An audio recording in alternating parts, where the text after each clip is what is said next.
Samantala, opisyal nang inendorso ng Iglesia ni Cristo ang tandem ni Senador Noynoy Aquino at Mar Rojas ng Liberal Party.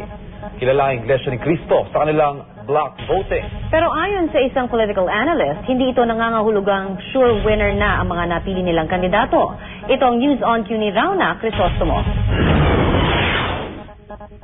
1992 presidential elections ang kandidatura ni Eduardo Danting Cojuangco Jr. sa pagkapangulo ang sinuportahan ng Iglesia ni Cristo. Pero natalo siya kay Fidel V. Ramos. 1998, si dating Pangulong Joseph Estrada naman ang nakakuha ng suporta ng Iglesia ni Cristo.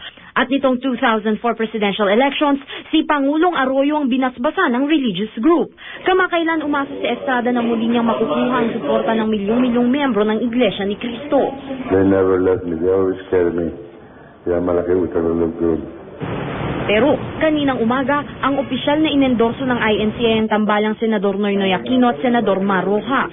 Malaking tulong po ito. Of course, wini-welcome natin ang pag-endorso ng Iglesia ni Cristo, isang napakalaking samahan at organisasyon sa ating bansa.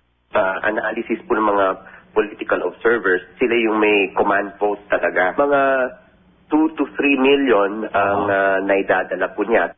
Pati ang kapatid ng senador na si Chris, labis ang pasasalamat. Maraming salamat sa tiwalang binigay ninyo kay Noynoy at kay Mar.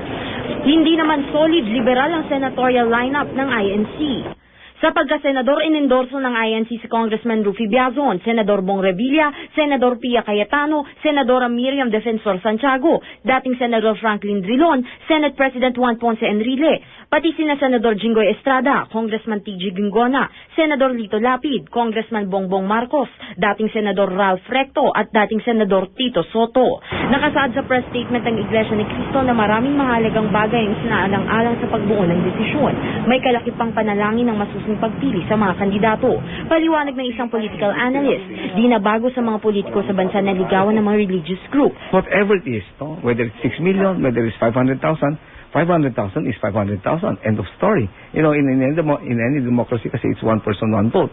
So whether sinasabi niya 6 million ako, pero in actuality 500,000, it is still valued, obviously.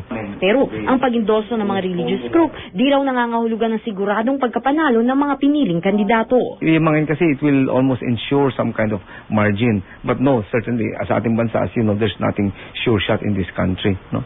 So hindi sure shot, pero tumataas ang comfort zone mo, tumataas ang confidence level ng mga politiko. Rauna Crisostomo, on Q sa balita.